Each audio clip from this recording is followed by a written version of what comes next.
Good morning, everybody. Thank you for joining us. I think we're just going to wait a minute or so for some more people to join, and then we'll get started. Thank you.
Everybody, thank you for joining us today. Just before we begin, some house rules. Please keep your microphone muted unless you are speaking to minimize the background noise. And if you do have any questions, please add them to the chat box, or you can raise your hand using the Zoom feature. I am Mishka, the campaigns officer at SAFSI. And before we start, we usually do like to begin with a prayer. If there's anyone in the room who would like to volunteer to lead us with prayer.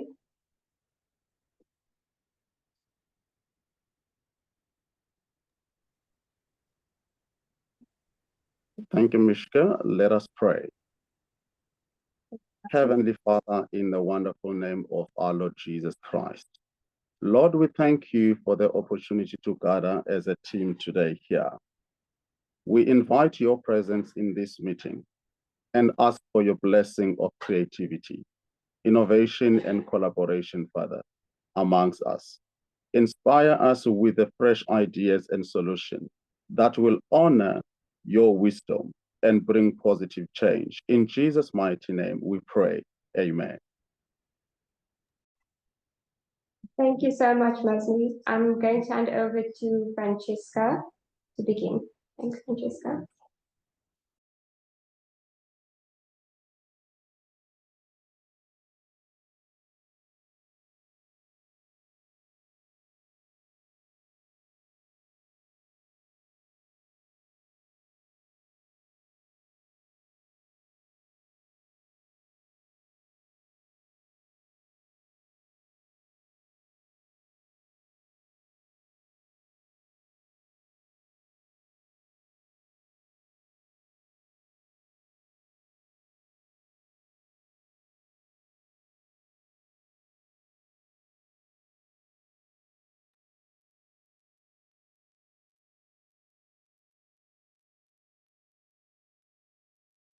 Hello.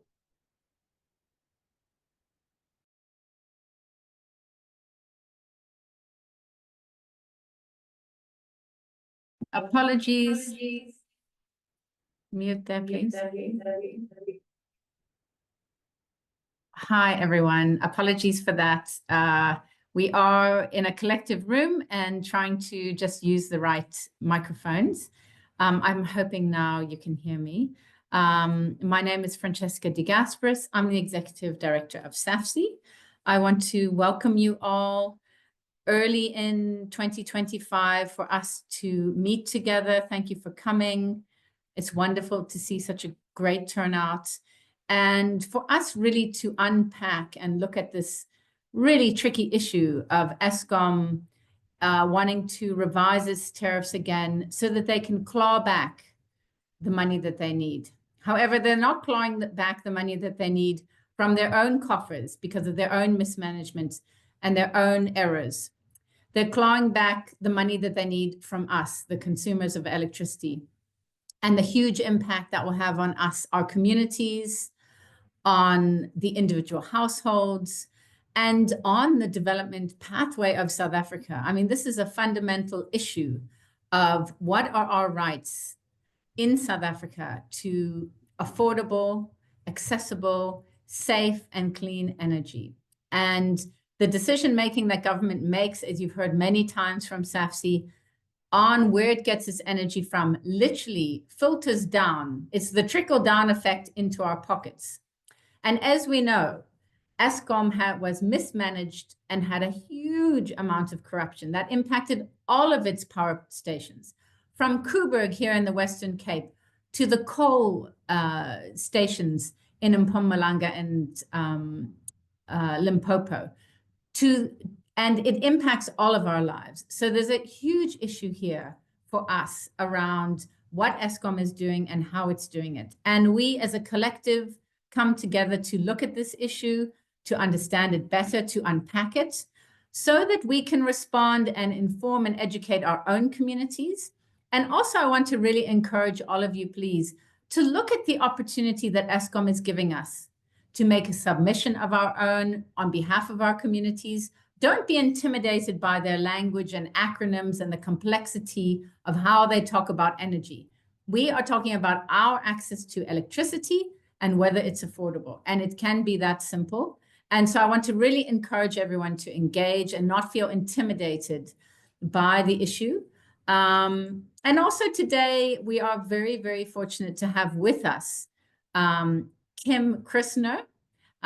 Kim is an energy expert who has worked with SAFC for many years, but she's an independent person. She knows a lot about household energy usage, as well as having tracked what the National Energy Regulator of South Africa, also known as NERSA, has been doing in its regulatory role to look at what Eskom is doing and what Eskom is trying to do in terms of increasing its tariffs. And this has been an issue that all of us are aware of. And all of us are concerned about. So without any further ado, I am going to pass over to Kim. I see that some people are still worried about the sound. If you're not having good sound from either SAFC or on your side, please test your microphones on Zoom. You can do that personally on your side. If you aren't having good sound, please pop it in the chat so we can also adjust on our side if needs be. So I'm going to pass back, I believe, I'm not sure if I'm going to Mishka or to straight on to Kim. I'm going to another colleague who you're going to meet very shortly. That's Ntombi. She's new with us, and she can introduce herself. And then we will move on to Kim. Thank you so much, everyone. Welcome again. As people of all faiths and none, we must come together and work together on this very critical issue. Thank you. Good morning, everyone. I hope I'm audible. My name is Ntombi Mapapu. I am the Senior Energy and Climate Justice Coordinator. And my role is very short and simple. It's basically to outline the purpose of this webinar. So we as SAFC are hosting this webinar to inform community members, faith-based community, and the public about the details on the revised tariff plans. This webinar aims to empower communities to participate meaningfully in NERSA's public consultation process. Kim, as already mentioned by Francesca, will help us in this process. So our objectives for this webinar is to provide participants with a clear understanding of what is contained in Eskom's revised tariff plan, prepare participants for submissions at the NERSA public hearings, which the registration date is next week on the 20th, and enhance the awareness of the importance of public participation in influencing energy policy decisions, and to promote collaboration among participants to strengthen advocacy efforts and develop a unified response to the challenges posed by this revised tariff plan. So that, in a nutshell, colleagues, is are the objectives of today's webinar, and thank you for being here with us. I'm going to now hand over to my colleague, Mish, who's our facilitator for today. Thank you. Thanks so much, Ntombi. I'm now going to hand over to Kim, who has prepared and submitted our written comments to NERSA on Eskom's revised tariff plan. She will share more about this now, and I'll also share the link to Eskom's application to NERSA in the chat for reference. So over to you, Kim. Thank you. Good morning, everybody.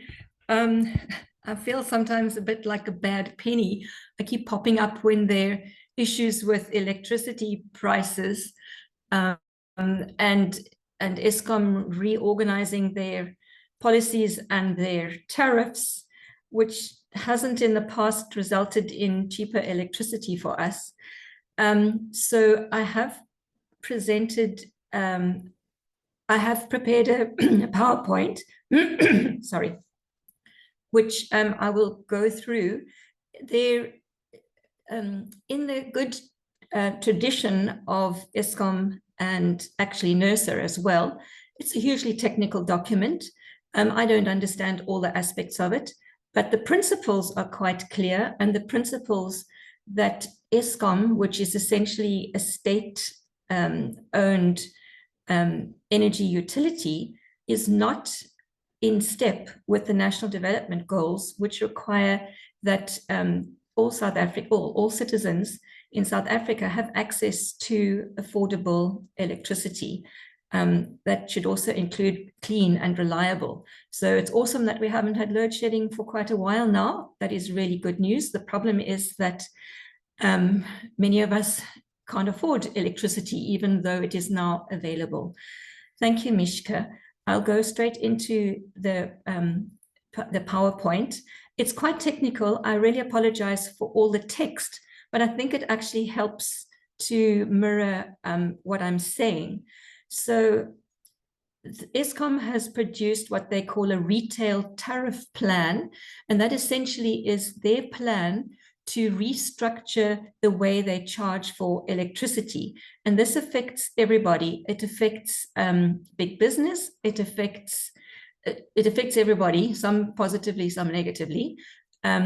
So essentially it is their sale of electricity to big business, to local authorities, to government organizations, to their direct customers, which include households, and indirectly through the local authorities, it includes us. So when Eskom makes big changes to the tariff structure, that basically means that local authorities will also need to make changes. So we're all affected, whether we buy directly from Eskom or whether we buy through our local authority. So essentially what Eskom is saying is that they need to have more transparency around the cost to supply electricity. So I put up this little graph because when we think about electricity, often we just think about what we pay per kilowatt hour or for the unit of electricity. That's the energy charge. But of course, that is directly linked to generating electricity, but then there are a whole lot of other charges. There are charges such as keeping the lines to our home or business operational. There are charges for the rest of the network, for keeping the grid stable, for having transformers. And what they want to do is break up all these charges. Quite a while ago, most of us just paid what was called the energy charge, and built into that. So the energy charge was based on the amount of electricity units we used each month. And when electricity was fairly cheap, that energy charge could be increased so that it included charges to pay to look after the grid, the transformers, the distribution network, and so they had it as one lump charge. The problem with that, of course, is that there's no transparency. So it's good that the charges are being broken up into separate charge units, but it's but it's also bad because a lot of the units that they're now going to charge, the charge tariffs are what they call fixed charges. And fixed charges mean often a one size fits all, and that's where the problem comes in. So if you look at the cost of supply of electricity, it includes paying for the grid, the network. It also includes what's called a capacity charge. So for example, in the evening and morning when there's peak electricity demand, then they have to increase the generation capacity above a kind of a base rate. So there's a charge for that has to be accommodated. Then there is an administrative charge. So how do you run the Eskom offices and sorting out accounts, etc. And then there's the energy charge that I described. So note that although these are the actual charges that relate to costing a supply, they're not all applied to all the different tariffs. So classically, in Cape Town, we have what's called Lifeline, which is a Lifeline is a charge for low-income households, and Eskom's version of that is Home Light. They don't have these other charges included.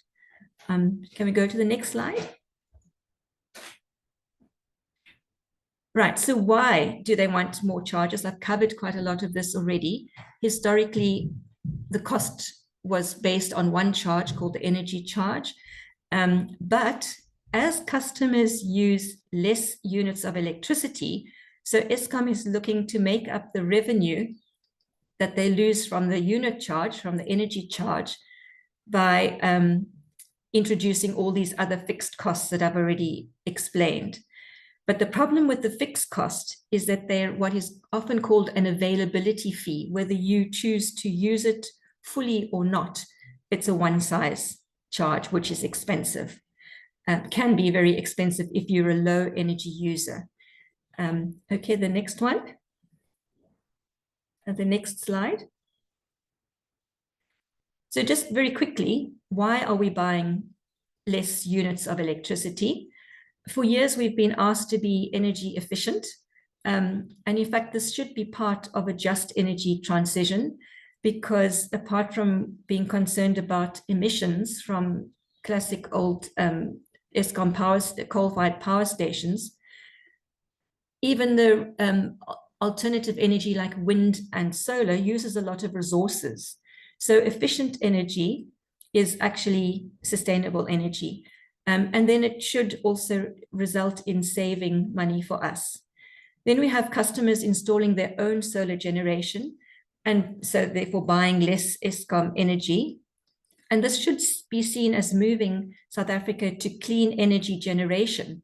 And these customers do need to pay a charge for the availability of the Eskom grid, but that charge should be only in relation to their level of usage.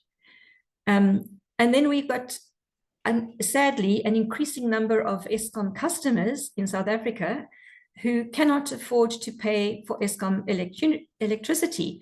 And so they only buy when they actually have cash. So that's not a true reflection. That's not a reflection on efficiency. That is actually a sacrifice when people are having to decide, do I buy food today or do I buy more energy to keep the lights on?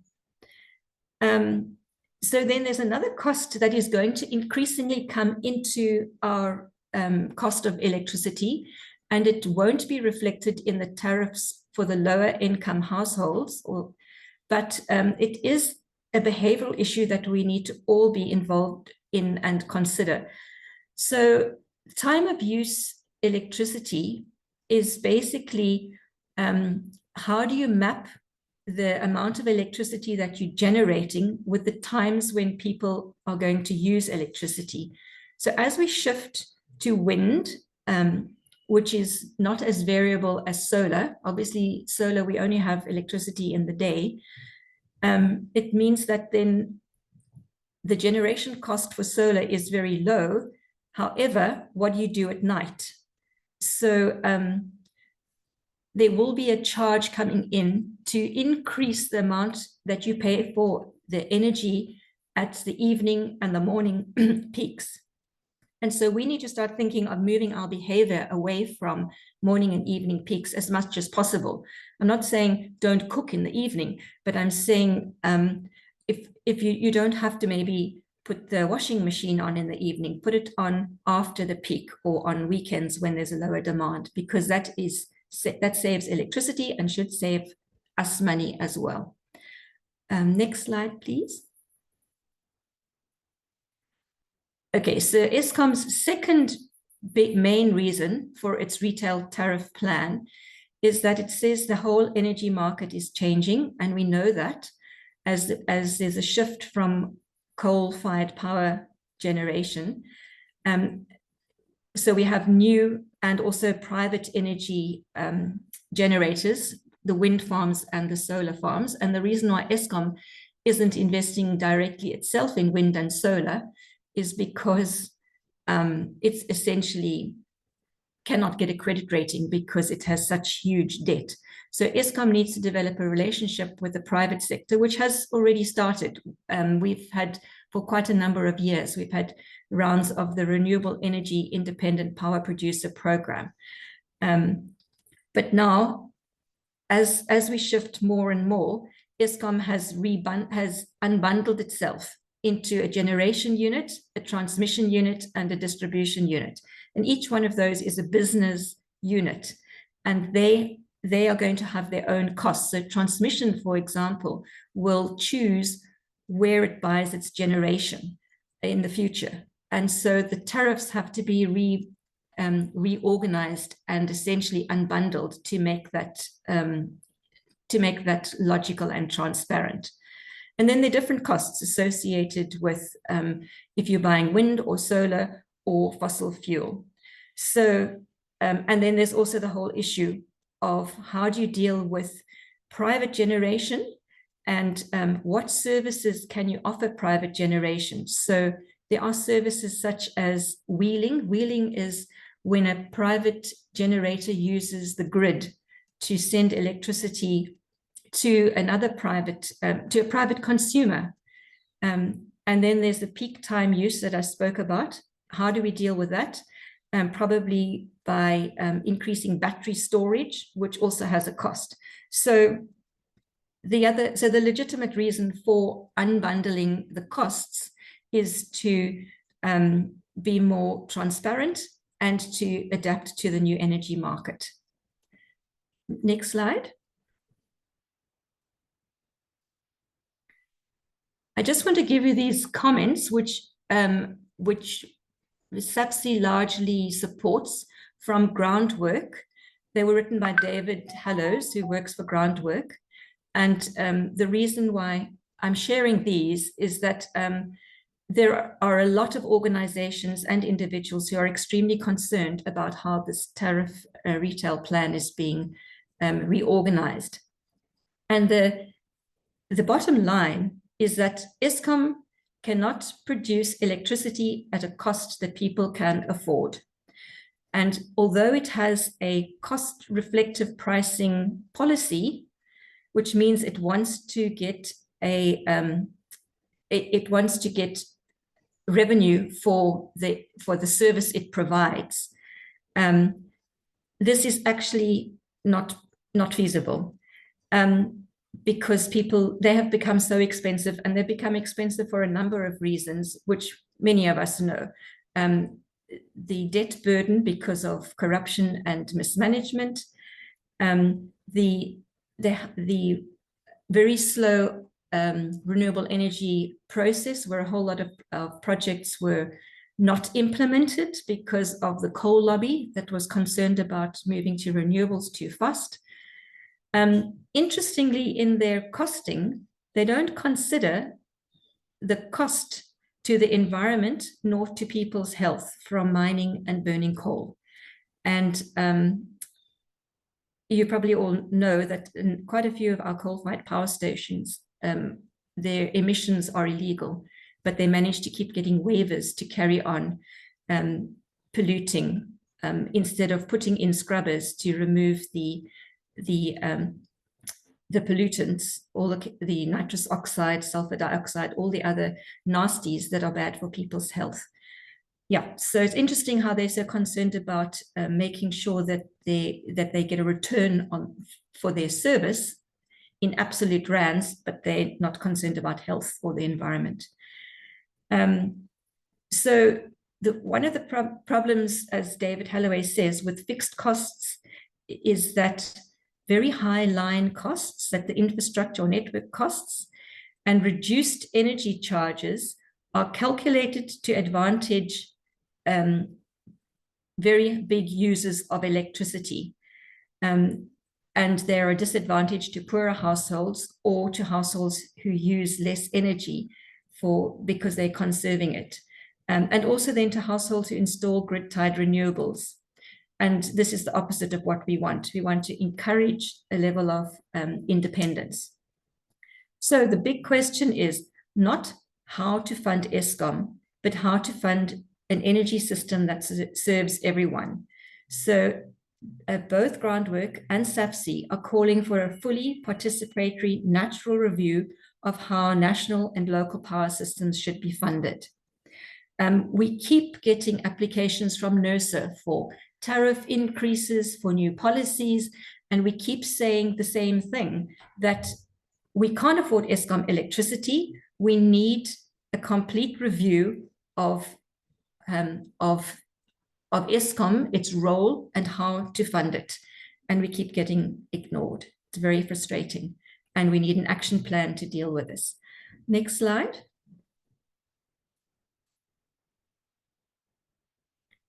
Right, so just go through some of SAFSI's key concerns about the retail tariff plan. So supporting Groundwork, we need a complete review of the funding of electricity for households and communities. We need to petition NERSA for it to initiate an intergovernmental action to address the crisis of national energy affordability and service provision.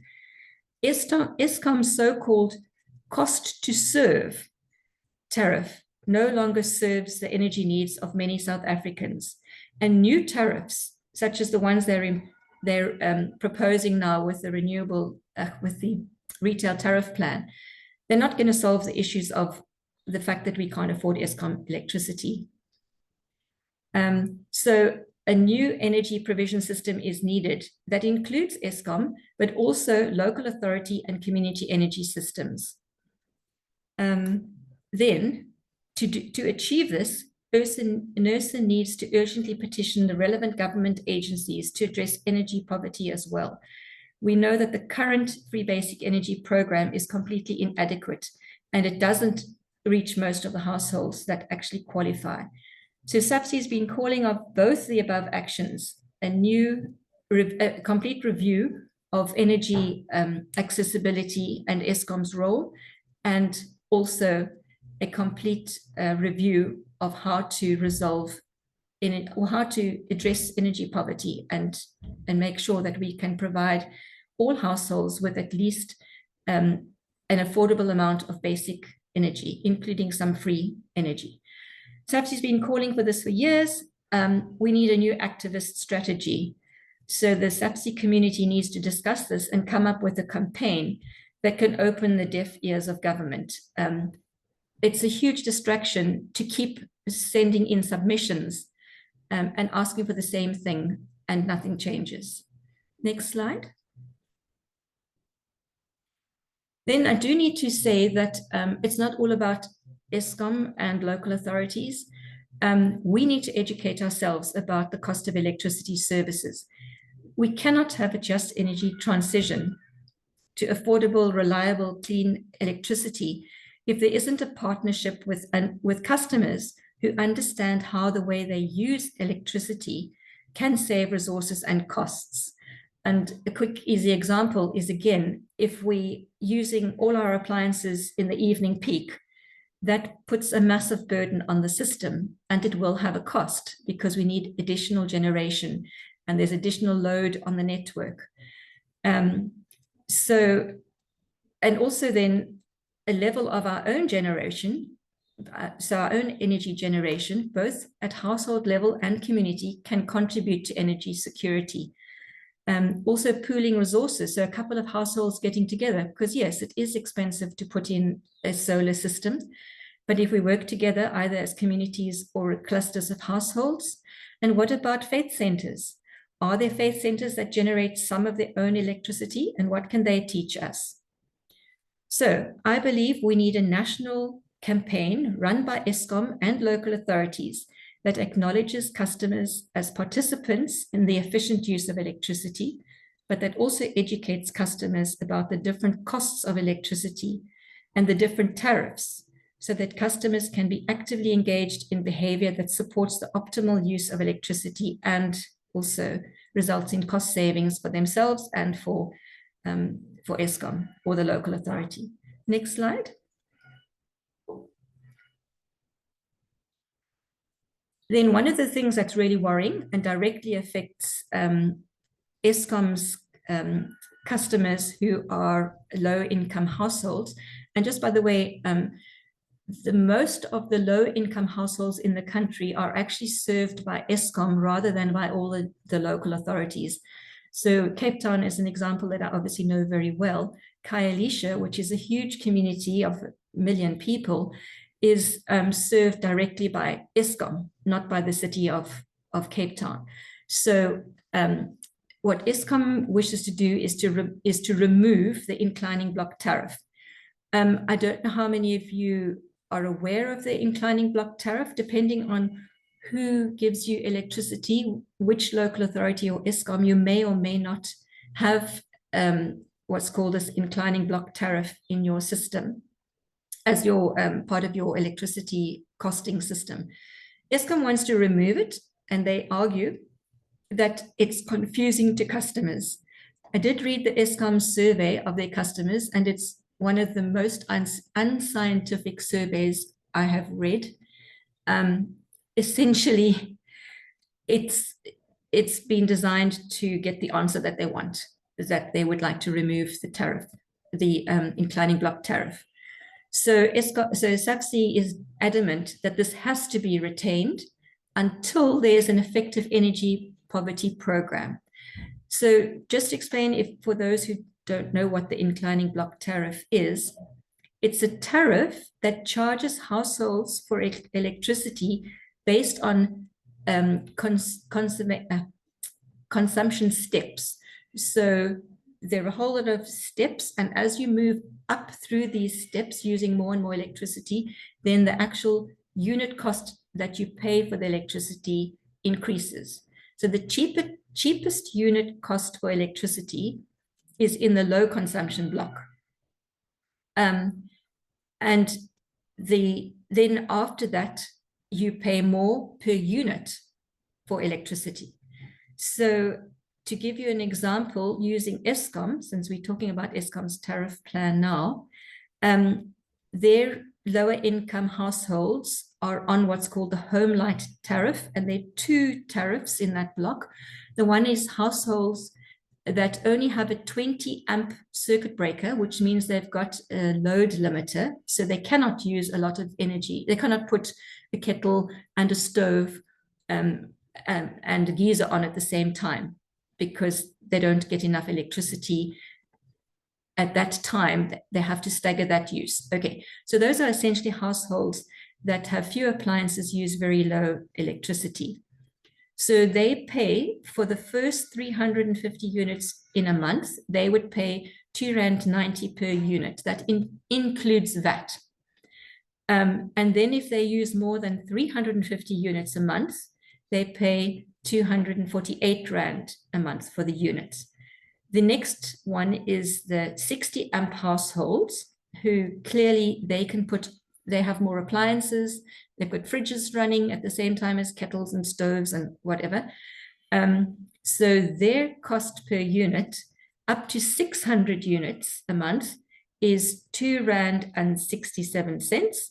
And then quite scarily, above 600 units a month, they are charged R4.54 per unit. So now Eskom wants to do away with this and flatten the step. So the first units will pay more, and then above that, they will be charged less. But the problem is that if you are a small household or a household that can only afford below 350 or below 600 units a month, you will then lose the subsidy that you got with the inclining block tariff. So Groundwork Justice for Interest proposes that the first 350 kilowatt block should be free for all. I have been involved with people who've looked at the maths of that, and unfortunately that is actually not affordable. It would be borderline affordable for low income households, but it's certainly not affordable for everybody to receive that. So that won't fly, but it does throw a spotlight on the fact that the current system of only providing 50 free units, if you manage to get registered as a low income household, 50 units completely inadequate. Okay, the next one, next slide.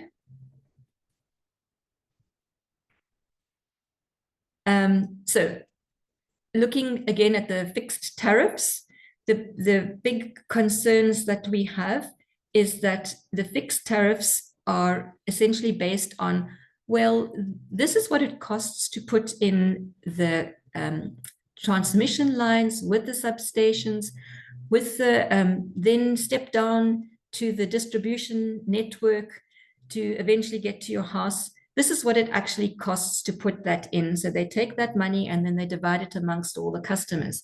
But some customers use a lot of electricity and some use far less.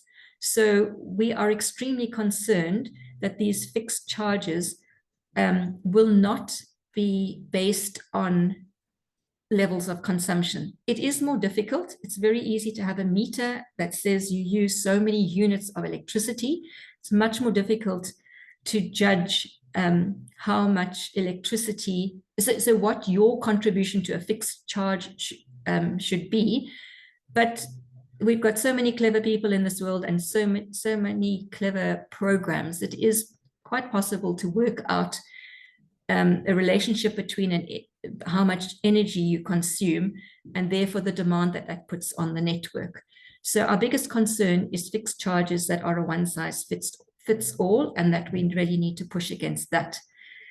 Because a high network fee can actually come and bite Eskom, because customers who have invested in their own level of generation can just decide, well, you're charging too much, we'll just go off grid completely. And that would leave the rest of us with having to foot the entire Eskom infrastructure bill to keep the infrastructure maintained and to build new infrastructure. So it's not just that these high network costs can affect low income households, it can actually affect high income households as well. And then of course, the private generators who are often kind of treated as, well, I'm not sure, but they're criticized as, well, they're looking after themselves, what about the rest of us? But in fact, what they are doing is they're reducing the load on Eskom's generation. They're reducing South Africa's emissions from coal-fired power stations, and they're also adding to the economy through job creation. So we recommend that instead of creating new tariffs and increasing the tariff costs, Eskom looks at developing new value-adding services that integrate private generation with its national transmission and distribution infrastructure in ways that will benefit both Eskom and a national shift to clean generation. Next slide. Then I'm just going to do this one very quickly because I see I'm running out of time and I want people to be able to ask questions. There's the most absurd new tariff called a legacy tariff. So a legacy tariff is for what Eskom considers to be expensive power generators. But they've only identified the first 2 rounds of the Renewable Energy Independent Power Program as the generators that are expensive. So what they're saying is to level the playing field so that these generators will still, that Eskom can still afford to buy the electricity from them, they're going to put a debt legacy charge onto all the other tariffs. This will exclude the tariffs to low-income households. But then everybody will pay a small amount in addition to keep paying for the contracts of those first 2 rounds of the Renewable Energy Independent Power Producer Program. So it is true that these first 2 rounds are expensive in relation to the new costs, which have come down considerably.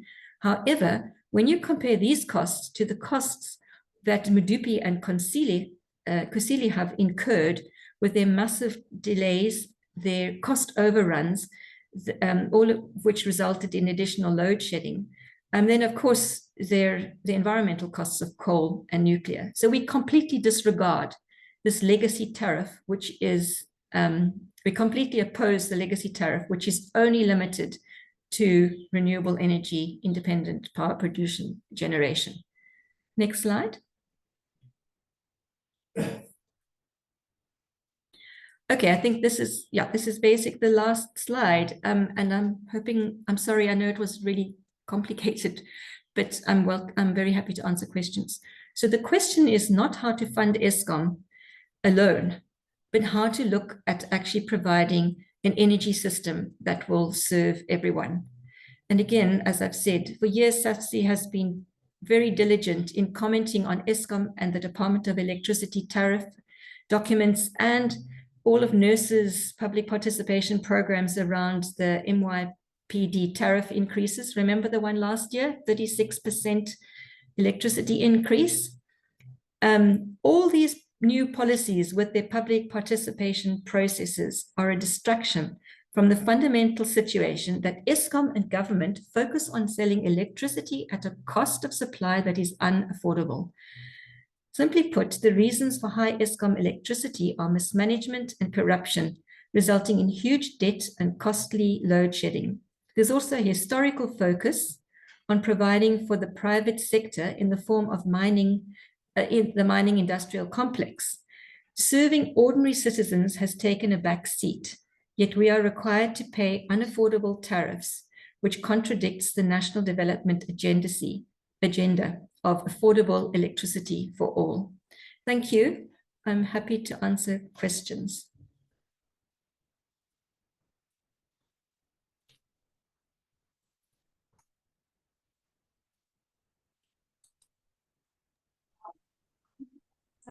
Thanks very much, Kim, for that very informative and detailed presentation.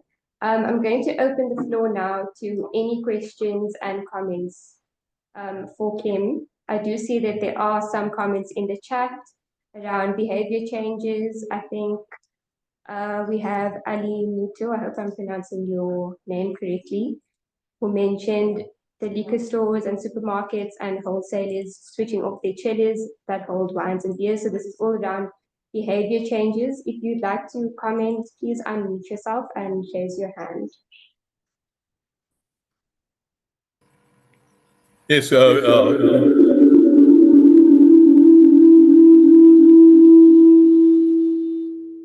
afternoon to everyone. If we undertake that system, we'll actually reduce the impact on the supply grid, because one bottle store actually told they're actually doing that, and it has lessened his accounts, etc. And in the morning he gets in and he switches his cold room off.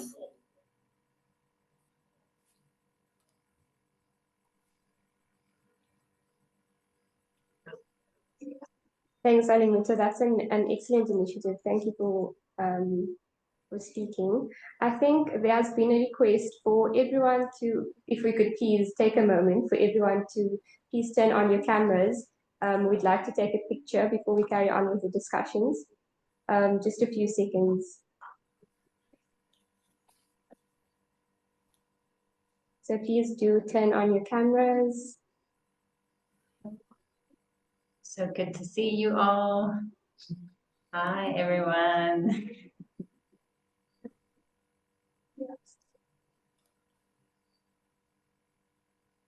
Hi, Mishka. Hi, Kim. Hi. Hello. Who's taking the photos? Kaya. Kaya. Okay. Done. Greeting everyone. Hi. Hi.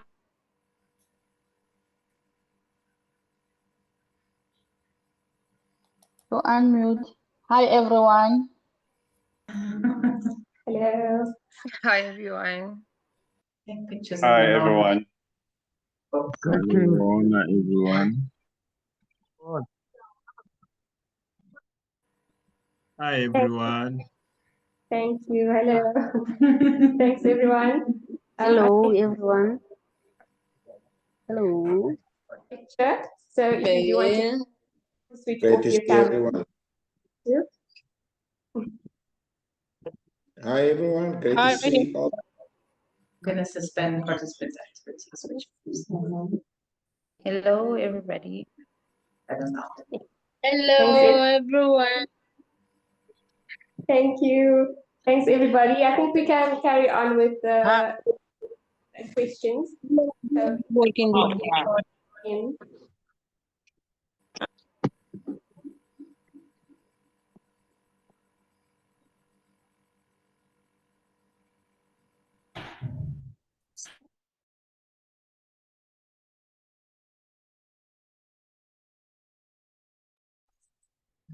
Thanks, everyone. If there aren't any more questions, I think I'll hand over to Francesca.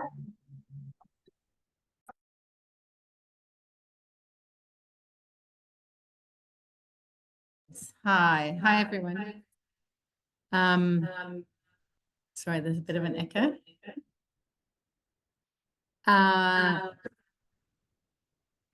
Please mute. You have to do it on your laptop. Yeah. Okay, sorry. Yes, so please do, if you have questions, please put it in the chat. What will happen next is we're going to send to all of you the recording, as well as our still draft submission that we're making, which you can then read and make your own submission. What we would advise if you're wanting to do a submission is to try and localize as much as possible your own submission.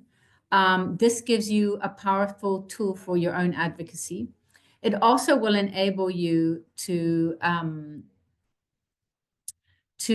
get your own unique response. What government does is if you just cut and paste a groundwork or SAFC submission, then they consider it the same one. So you want to, as much as possible, in your own submission, put in an issue that you may see around poverty. Elroy made some very compelling points in the chat as well. Issues that you see around development, any of the issues that you see around gender-based violence, all of these things are important. Let's join the dots, but also look at the substantive issues that we may have included and include those if you agree.